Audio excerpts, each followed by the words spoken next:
Hey. Alrighty. Well, good evening, team, and welcome to our Week 7 call for the amazing Race to Leaders Retreat Challenge. Belief is what we've been talking about. Belief in the products, belief in the business, belief in Plexus, and most of all, belief in yourself. And Dawn and I have been really blessed to have had a lot of amazing leaders within Plexus join us for these calls and really speak to what they believe belief is all about. And tonight I'm really excited to introduce a very special guest. Lori started her Plexus journey back in October of 2011 and has become known to many of you all as the Fungus Queen. She and her husband Jetty are Oklahoma's own double diamond couple, and many of you watched her butterfly videos and have been inspired by her passion about Plexus and our products. So without any further ado, please welcome Diamond Ambassador Lori Harrison. I'm excited to be on here with you guys tonight. The national convention will be something that I can watch later or not at all, depending on if it's real eventful, girl. You can count on I'm gonna go watch it. I'm gonna watch the recording of it. Right. But otherwise, I'd much rather be talking Plexus. That's for sure. So, okay, I don't know who's gone before me to talk about belief, but I'd arm wrestle almost any of them. Like if that's the topic we're on, if we're going to talk about belief, I'd be like, I probably have just a little bit more belief than you do. And I'm not really challenging anyone. I have no idea who you had on the call, but I narrowed it down today when I was really thinking about this. I thought, okay, I could really probably talk about 3 areas, and it's probably the same areas that you always hear about when you're talking about belief. But my first and foremost, and still will always be probably at the core of my heart with this company, is belief in what our products do for people. However, I will tell you that I stumble upon Plexus people all over the place who, for whatever reason, they don't share the same belief as I do, and I'm always astounded by that. And then as I do a little bit of heart surgery, trying to determine, I ask the questions. My mom is a professional interrogator, and I get this skill from her where she's not really, she just likes to interrogate people, but I get this skill from her when someone asks me something or they want to talk to me about something. I find myself, probably a nicer word for it would be interviewing them. I'm like, so what made you think that? Where did you get that idea? And the next thing you know, we're talking about, their episiotomy. I mean, you never know what I'm going to be talking about with people. But anyway, with the belief in the products, what I generally see, if someone is struggling with belief in the products, I usually say, okay, here's what you have to do. I'm going to challenge you to go out in the next month, find yourself 3 new sick people.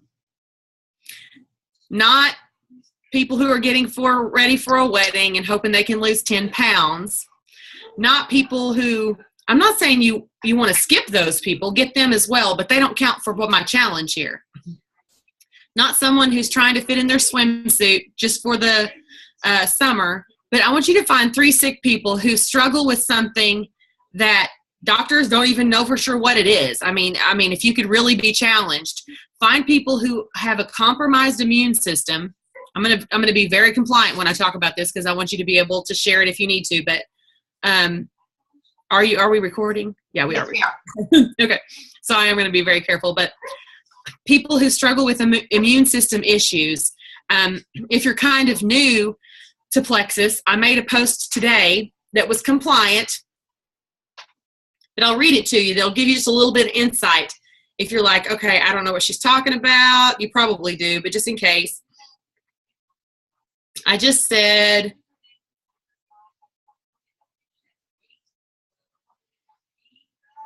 yeah, okay. For whatever reason, it is my Facebook. Oh, here it is. To know what I know about gut health and its connection to immune function and not share it is a crime. Normal gut function is compromised if you have issues with, and I put it in quotations, gut rot.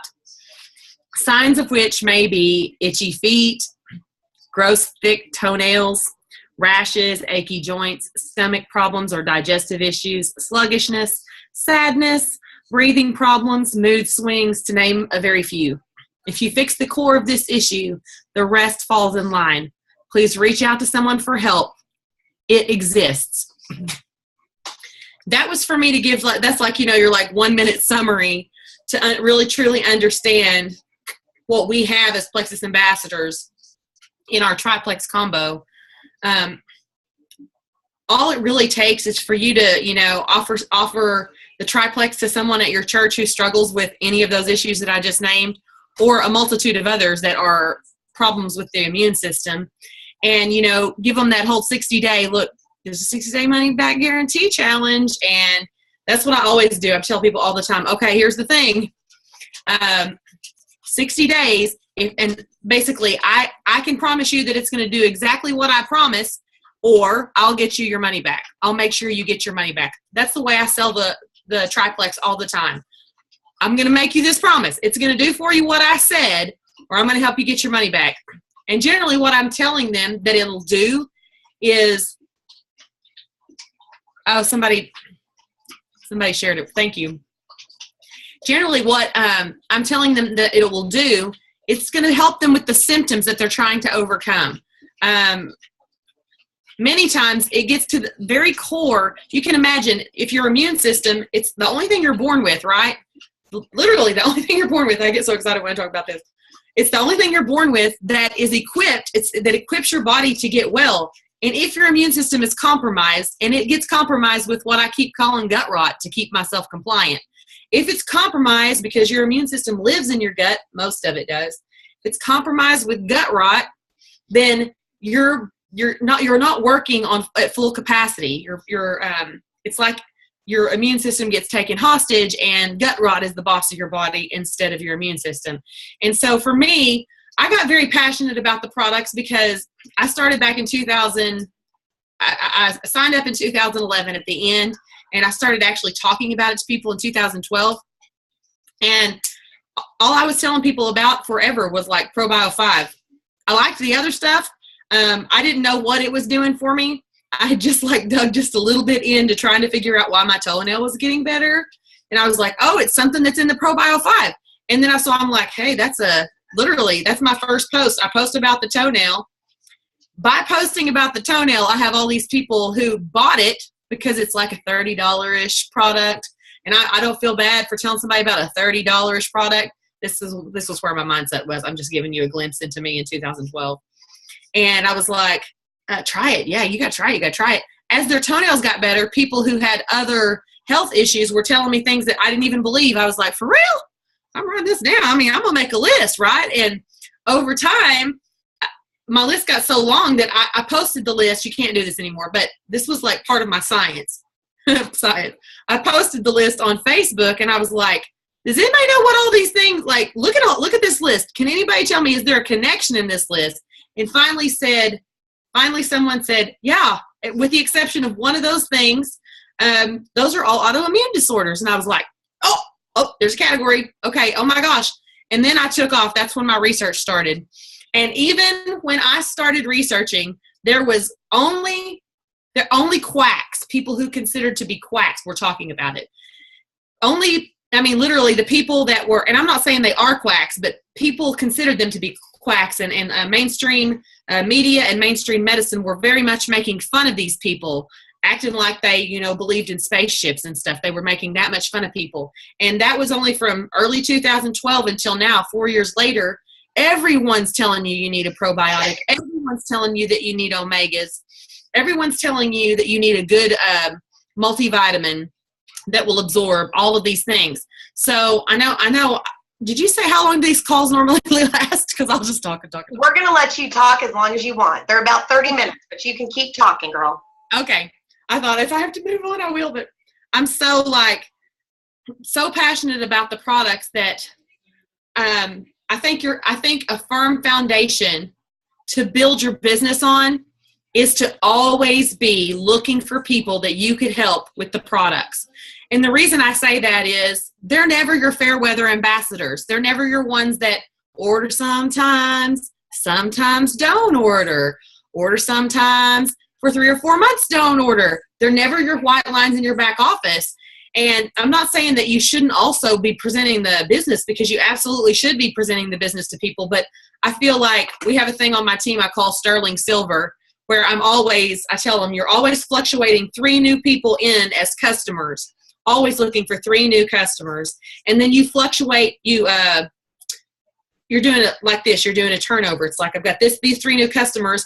And after they've been on the products long enough, I'm saying 60 days, but after they've been on the products long enough that they're seeing results, and they're probably talking about it to people anyway, you begin the conversation to convert them. Now, there's nothing wrong with bringing people on immediately into the business, but in the background, like if you have people you're like, this person would get the business, I'm leading it with the business with them. But in the background of that business model, be doing the Sterling Silver thing every month, where you're always bringing 3 new people in as customers and always turning previous month's customers into new ambassadors once they're ready, because I think that's so key. Just in my business model, I can't really speak for other people, but for me in my business model, many times people who I have led with the business with, if I could go back and do it differently, sometimes I think, well, maybe if I had led with the products and given them some time to basically build up a little bit of confidence in what we have before they immediately exploded onto Facebook with it. Now, it's not the case with everyone, because some of them just take it and they run with it. But I'm always prayerfully considering, okay, this person I feel like probably is going to do better if they get a little bit of their own story, a little bit of their own testimony going before they jump into the business. So that's just one kind of, strategy way to look at it. I will say that having built it that way, because I know you probably know this about me, but I don't have active upline for several levels. The person who sponsored me into the company for some reason never really, I don't know. I didn't even know I was being sponsored. I should say that. I thought I was joining some wholesale Sam's Club thing. I clicked a link, don't know the person, still don't know the person. And so like 4 or 5 levels above me before you hit somebody who actually works the business, which blows my mind, as I'm sure you're sitting there thinking it blows your mind too. Anyway, so when I got into the business, I didn't have anybody presenting the business model to me. And so I went around saying the goofiest stuff, saying, oh, you don't need your own account, just order through mine. And, oh, no, that'd be extra money you just have to spend. I mean, goofy stuff that there's no way I would say that, nor would I teach somebody to say that now. But I didn't understand the compensation plan, didn't care to read the compensation plan, don't even know if I would have understood it if I had. And so I drew in a lot of people who were just in love with the products. And those core people, I've had them with me for all 4 years. They have built teams based on a very similar model, a very similar structure. Not all of my legs. I mean, it seems like whoever the leader is of a team, if they take off very structured in the business, or very structured in weight loss, or very structured in whatever, it feels like those teams seem to have that pattern or rhythm going in that leg, and it's all good. But I feel like if you have me on a call, I can just tell you my perspective of things. The ones who have at least a good understanding of gut health seem to hang around for a long time. Like it gets in them like a deep-seated passion. They're like, they can never lose passion for the products once their child doesn't wheeze at night. I mean, how could you ever lose passion? Those types of things. So I could go on all night about the products, but I won't. Last week, when was that? Anyway, my most recent Zoom meeting that I did for my team, I do them once a week, and I put them on YouTube, and I don't think, I think it was last week. The topic was, without naming names of other companies, I just wanted to compare comp plans for them, because I realized since I came into this with no background in it and no knowledge of even how ours worked in the beginning, that I just took for granted that our compensation plan was probably like a lot of other compensation plans. I never really thought to train my own team in it. And I had one of my really great Rockstar level ones ask me one day before that Zoom call, this is what led to that topic. She was like, hey, I have a girl who came up to me at a vendor booth. This particular ambassador of mine likes to do vendor booths. She said, a girl came up to me and she signed up for information, and she said, we exchanged information, and now she has started messaging me in regards to the company that she's with and saying she hasn't met her quota for the month, and she wants to know if you help me, I'll help you. I'll help you meet your quota if you'll help me meet my quota. And she's like, I don't know what to say to her. I don't even know. This is the big deal. She said, I don't even know what that means. And I thought, well, okay, since she told me the name of the company, I went and looked up their comp plan. And I was like, I don't know what that means either. But after I looked at their comp plan, I realized that, and as you know, this is very different than the way Plexus is, but in order for them to rank advance from, say, what would be the equivalent to go from gold to senior gold, or maybe senior gold to ruby, their team volume has to be, you know, like where we have to have so many qualified ambassadors, their team volume has to be like $15,000. And they have to have so many qualified level ones that are a certain rank. They have to have so many qualified level twos that are a certain rank. And it really comes down to where, like after I was reading it, I thought, how would you ever even keep up with all of that? And I got this image in my mind of end of the month, major pressure. Like that was what was happening to my ambassador, is that the girl who was reaching out to her was under a lot of pressure to perform for whatever reason. Maybe she was helping her upline, or maybe she was just trying to reach a new rank for herself or whatever. And we see some of that in Plexus. I have reached out to people at the end of the month and been like, hey, you know, it happens. But also I have been involved in a company one time when I was really extremely 19 years old, like the epitome of 19. And like, I never really did anything with the business that amounted to anything. I definitely didn't ever make any money with it. But I was, I live in Ardmore, Oklahoma, and my closest person that was in my upline lived a couple of hours north of me. And then the person who was like the big ticket person lived a couple of hours north of her. And she was willing to drive all the way to where I live to sit down and buy my lunch and tell me I'm a rock star. And I hadn't done anything to prove this to her at this moment, literally nothing. And she's like, girl, I just see this quality in you. You're just such a rock star. And she begins to like persuade all 19 years of me of the rock star that I am. And then she ended the spiel with showing me which package that I needed to get my daddy to go to the bank with me and co-sign a loan with me in order to get, and this is a very popular company. It's been around for, I'd say, 50 or 60 years now. And like for me, when I think of network marketing, it's like in the top two that come in my mind. And so she's like, she shows me the $1,200 inventory for my parties package. Like, you need to have that inventory on hand because, girl, you need at least every color of everything, you know? And I was like, okay. And I mean, like, I begged my daddy. And up until just like 3 or 4 years ago, this was when I was 19 and I'm like 41 or 2. I don't know how old I am. I always think I'm about to be the next year. And so I just count it as that. But I think I was born in 74. Yeah. So I'm 41. Right. Yeah. I'll be 42 this year.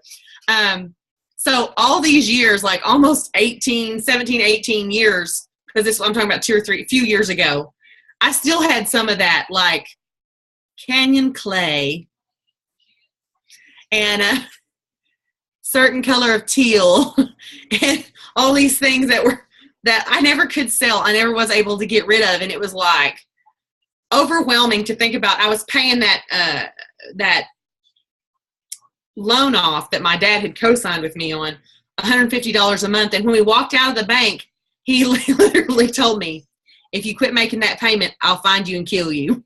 Now, he's a jokester, so he wasn't really going to kill me, but that he meant it. He meant it in the way that means you better not quit making that payment. And I was like, So literally at the end of the month, I would sell things in order to make the payment just so that I could keep this business going, keep it going. And there was no business. And the reason I tell you about that is because that is very commonplace. Not that you have to buy a big kit up front, but they want you to have inventory on hand. Or another thing I discussed was binary comp plans. Comp plans that they only pay you on your weakest leg. So when you look at a company and it says this is a binary comp plan, generally speaking, that means that you don't get paid on your biggest leg, you get paid on your next biggest leg. And so literally you don't get paid all those ones that are in your biggest leg. So if you can imagine, if you look at your team and you're not balanced, like you have like one team that's really crazy good, you just have to congratulate them and pat them on the back, but they don't count for you. You only get paid on the other people in your organization. And so it'd be like in ours, it would be like your secondary or your outside leg base or outside points that you get paid on, not your biggest team. And I'm not saying any of this to bash other companies. It's mostly just to build up belief in, like, I feel like our comp plan is totally divine. Every time I think about the fact that you can get involved for $35 and literally nothing else is ever required of you unless you choose to. That blows my mind that there is a company out there and that it pays generously. Like, I see companies out there that it hardly takes anything to get involved, but they don't pay generously. You know, it's easy come, easy go money, like hardly anything. So I gotta think there was one other thing that really blew my mind, because someone told me when we were doing that video, if you get a desire to watch that video, you can go to my YouTube channel and it just says compensation plan comparison or something like that. And hang on one second. I have a cousin in the hospital, so I keep thinking I'm going to get a text. Keep hoping we're going to get good news. But anyway, so the other thing, give me one second. I got to think what it was for compensation plan stuff. Oh, yes. If someone outranks you in lots of other companies, if someone outranks you, you lose their entire team, their points and stuff. Yeah, I know. What I've noticed about Plexus is so many people that get involved in Plexus either don't have network marketing experience or they have very little. And so they really never actually got wrapped up into a comp plan that was devastating like some of these. And so in those instances, they don't really understand what we do have with Plexus, in the fact that it's such an inexpensive buy-in, and that there's not a you can imagine, like, if you're downline, someone you've sponsored, as you see them climbing in the ranks, you quit wishing them well, because you see what I'm saying? Like, I literally got yucky chills over my body when I just said that.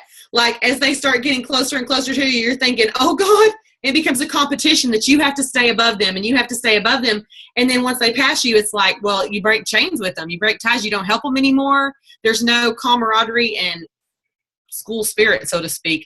And that's the reason. I'm sure you guys have probably heard me tell this, but in case you haven't, when I first went to my first leaders retreat, I went to a leaders retreat before I went to a convention, the way the year fell.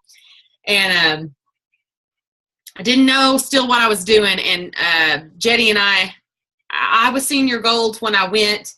Jetty turned senior gold as we left leaders retreat, like it was at the end of October. And it was a cruise. And when we left, we get on the road. It was like from New Orleans. That's where we left from. And so we had driven there. And as we're driving home, we stopped to get gas. And there's the Plexus Lexus parked there at the gas station.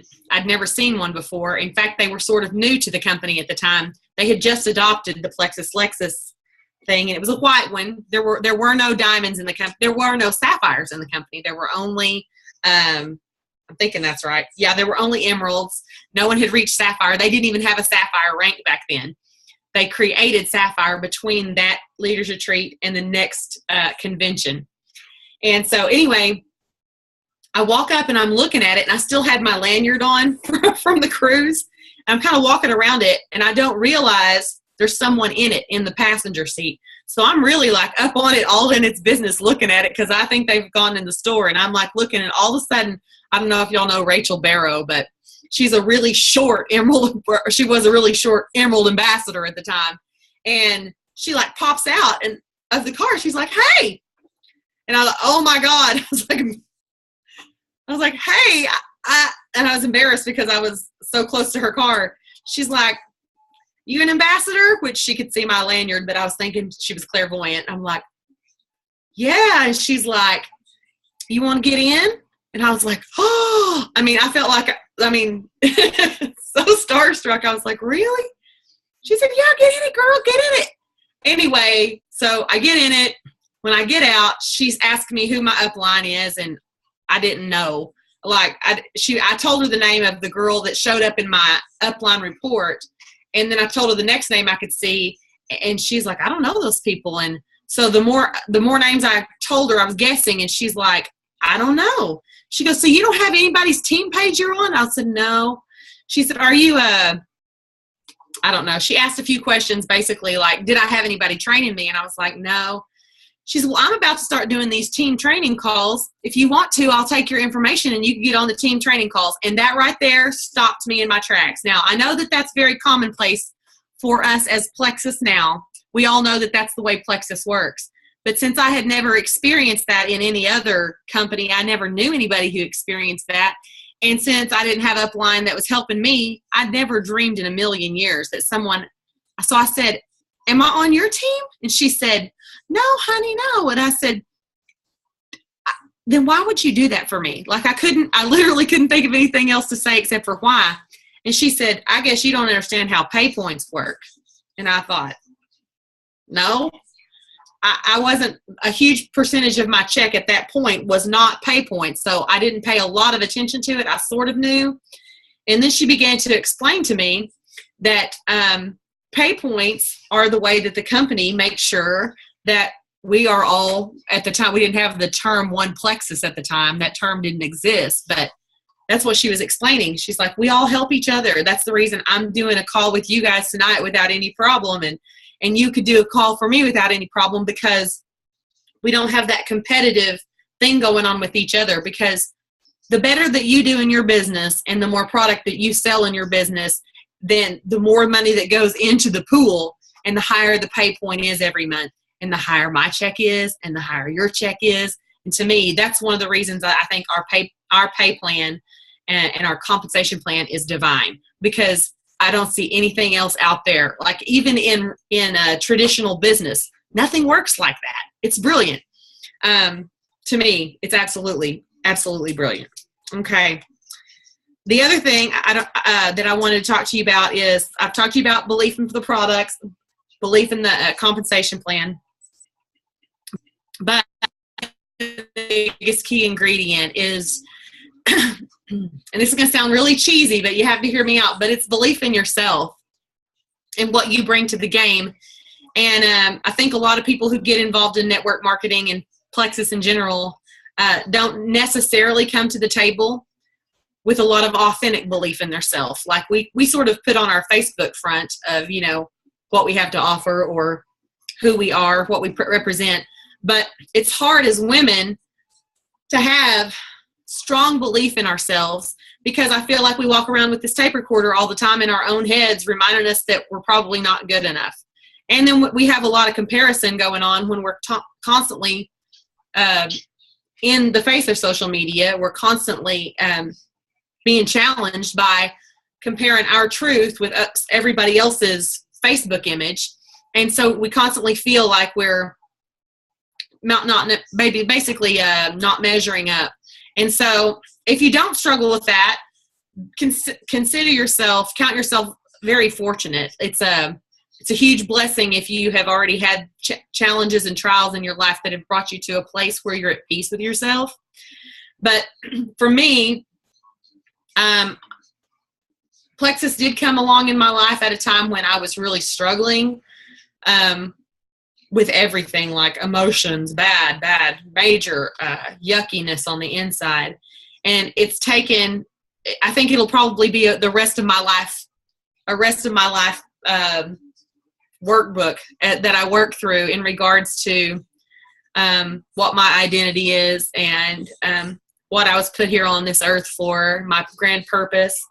And I started doing a challenge class with my leaders probably, I don't know, 2 years ago. kind of making it up as I went. And now several jewels do similar things to these, like either accountability groups or they're all kind of made, or they're all kind of called different things, but they're all sort of to help you with self-growth. And for me, when I started trying to help other people and literally looking for content to help other people, it really inspired me into a bigger and better place, because I was learning as much as I was portraying to people, or as I was putting out for people to learn. I was taking the challenges myself. And over the last probably 2.5 years, it's been a journey for me to the point that I've developed a curriculum, like this is something that women really need, and we do need it. And if you struggle with that, I want to give you one little tip. This is something that I do, and I do this with my team. And if you guys will indulge me for just 1 second, I know I've already gone past my time, but I want you to close your eyes with me, and I want you to just get really quiet. And I want you to think about what you would do with your life if money didn't even exist, if it wasn't a factor at all. If all your needs were met automatically. And I want you to get a vivid picture in your mind, like what that would look like, a symbol of it. If it has something to do with people, visualize those people. If it has to do something to do with some sort of skill, visualize that skill. Something that's symbolic in your mind for exactly what you would do with your time, with your talents, with your heart, if money didn't matter. And now, I want you to open your eyes. Now, what that was, I think we get really caught up in goal setting, and, you can Google, steps to goal setting. I did this in the beginning. I was like, oh, goal setting is so important for people, and it is. And I finally came to the place of realization in my heart that goal setting will only get you so far. But if you can captivate in your mind a dream that, what's the word I'm trying to say, that goes past rank, that goes past money, even though it's going to require money, that goes past limits that we may have put on ourselves or put into a box. If you have something like that, that is your driving force that you can have in your mind and in your heart. Now, if you're like I was, I'm a very visual person. I was a photographer before Plexus, and I have a vivid imagination. And so somebody told me something similar to what I just told you one time, and I was like, right, that's great. I can picture it. I knew exactly what it would look like for me. And it looked a whole lot like what my life almost was before Plexus, if I'm being honest with you. Like, I was a stay-at-home mom, but I had to also be a photographer. And I really loved that. I loved being a mom. I loved being a wife. I would have loved to subtract a lot of the responsibility from it that was required in order for us to be able to pay our bills. And so I was able to get a very vivid mental picture in my mind. And also, now the more I've grown in my own meanness, I realized that also part of that dream would be to be able to help other people, in a big way. I didn't even know that was part of me. I always knew that I loved people, but I never knew it was part of me to actually have a heart to reach out and help people until money wasn't the issue that it was. I hate even thinking of this, but I was very self-centered, because all we could ever do was worry about paying our own bills. We never were able to reach out and help other people. So I'm going to literally take 3 more minutes of your time, and I'm going to teach you this little trick. You can learn to do positive affirmations anywhere on the internet. You can look up great scripture or whatever it is that rings true in your heart as far as positive affirmations go. And I usually have my team take out a pretty scrapbook paper or something that they can hang on their wall. and write down lies about themselves, things that they believe are true or that they have believed were true since they were kids, about them not being worthy, not being good enough, not measuring up. And usually you'd think, I don't want to write that down, but I have them write it down.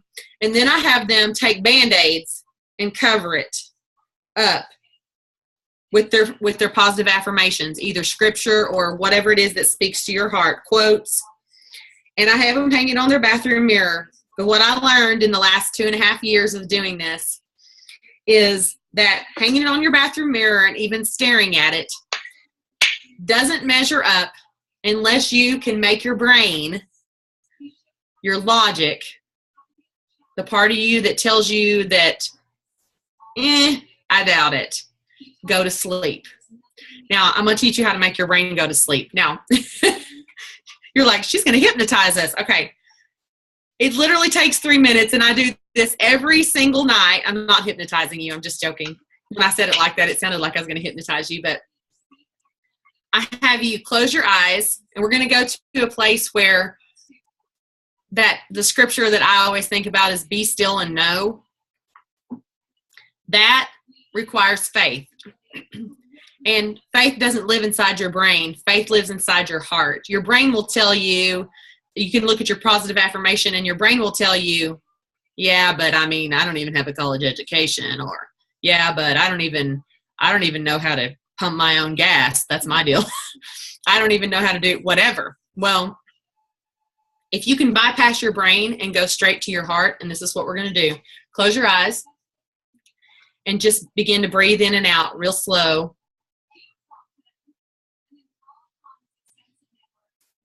Touch your heart with your fingers. Draw your attention back, down to your heart.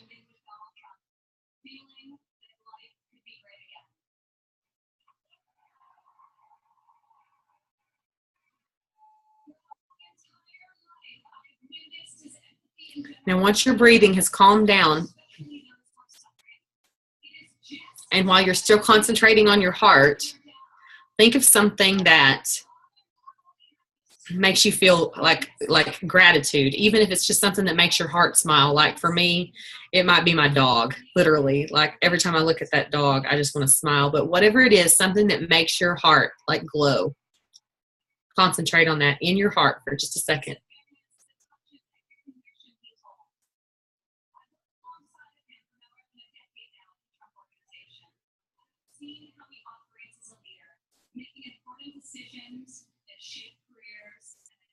Now, once you're in that place, you'll actually feel very different.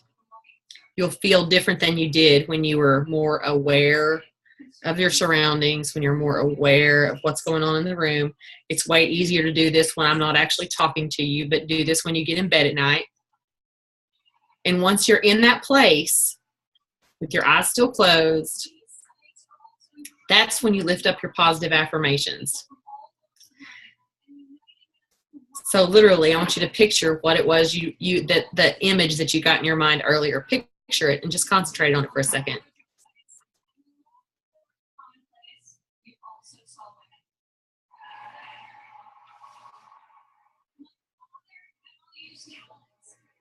Now, that I just taught you, that's actually called heart coherence. There's actually science behind it. If you're more of a scientific person, I did a little experiment when I learned it, because I'm as much of a unicorn as I am. I'm also like about stuff like that. I'm like, that sounds a little crazy. Just like the first time I ever heard about positive affirmations, I was like, that sounds a little bit nuts. And especially if you're not as right-brained as I am, if you're more of a left-brained person, you're like, that is nuts. Like it doesn't sound a little bit nuts. You know it's nuts. And so I did an experiment and pulled part of my team members that I thought would at least entertain it with me. I'm like, they're not completely unicorns, but I was like, they'll at least not make fun of me. And I put them in a group, and we started doing this on a regular basis. And that was the only accountability in the group, is that we were doing that every day. It takes 3 minutes. You wake up and do it. Start the day off with gratitude, 3 minutes worth of gratitude, the breathing in and out, canceling out your brain. And those people, even the ones who had struggled to rank advance in the past, begin rank advancing and rank advancing and rank advancing. And it's such a simple little thing. It's like the craziest, simplest thing. If you want to look up the science behind it, I think it's the Heart Math Institute. And the quote that I always give along with it is that your brain is your dream killer. Your logic is always going to come in and counteract, especially if you have a dream, like when you close your eyes and your dream is like really not logical. If it's like, I want to open an orphanage, or I want to, sponsor an entire team of missionaries, or, I want to adopt 5 children or whatever. If it's something that doesn't seem logical, but it's where your heart really desires, you have to bypass your brain. You can't live in logic. If you live in logic, it will never happen. Your brain will always stop you and self-sabotage you. Your heart, though, is a magnet. A grateful heart is a magnet for miracles. It literally puts out a frequency, a vibration, whatever you want to call it, that will literally, this is scientific. I look at it from more of a faith-based way, but it is scientific. It literally puts out a magnetic whatever that will literally begin attracting the miracles to your life. And one last thing I'll tell you is I pray over my level 1s every single day. I used to pray over my whole team until my team got really big. If your team is small, I encourage you to do that. And I also encourage you to be a giver, because I believe given with a cheerful heart in whatever regard, I believe that I look at tithing a little differently than how it's generally taught in church. So I feel like if you're giving with a cheerful heart to those who are the church, which would be, I don't know how all you guys believe, but we are, if you're a believer, and then those who don't believe, if you're giving and you're giving from a good place inside your heart, I believe that you get that back at least tenfold. I believe sometimes it's way bigger than that. And my husband and I, once we started practicing that, we saw it just come back to us. And same way with the group. My team members who do that, they're the ones that'll say, I finally started doing what you said about being a giver, and it has come back to me tenfold. And it's an amazing thing when you can call something tenfold. I'm just telling you, like that, when we realized that, we went from tithing off of what we were claiming as income from Plexus to tithing off of the entire paycheck. Like, I don't know, tithing, 10%ing basically.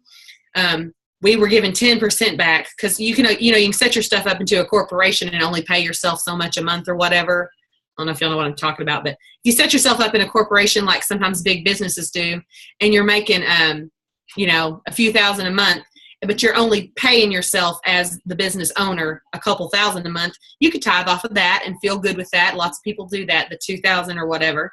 But if you're tithing off the check comes in, you take a zero off, and you take off, you go back to 10% of that, and it has come back to us abundantly, extraordinarily, amazingly, in ways that I never dreamed. You should always do it with a cheerful heart. So I've really overstayed my welcome, but I'm glad you guys seem to at least still be awake. So. Well, it was amazing. Absolutely amazing, Lori. I feel like I'm echoing, so I'm sorry if I am. I really feel like it was something different than what we've heard, even though, yes, it's belief, and yes, many people have shared very similar ideas, but yours was very new and on a perspective, and I loved the grateful heart. I really did. It really made, the chats were coming through, and it's resonating with everybody. And so I'm grateful that you were able to be on our call tonight, and really, I'm sure that everyone who's on this call today is incredibly blessed that they were here, because listening to it on the recording is one thing, but for those of us who actually got to experience shutting our eyes and taking that moment, I felt so different. And coming back from Jules Excellence training, and really a lot of the Thinking Matters conversation that went through, that was a reaffirmation to it. And I'm grateful that you were able to do that and to share with us. And it really, truly is one Plexus. And I think once everyone really embraces that and understands that and gives from a loving heart, we'll all be successful. So Yes. thank you so much, Lori, and have a wonderful evening. And thank you again.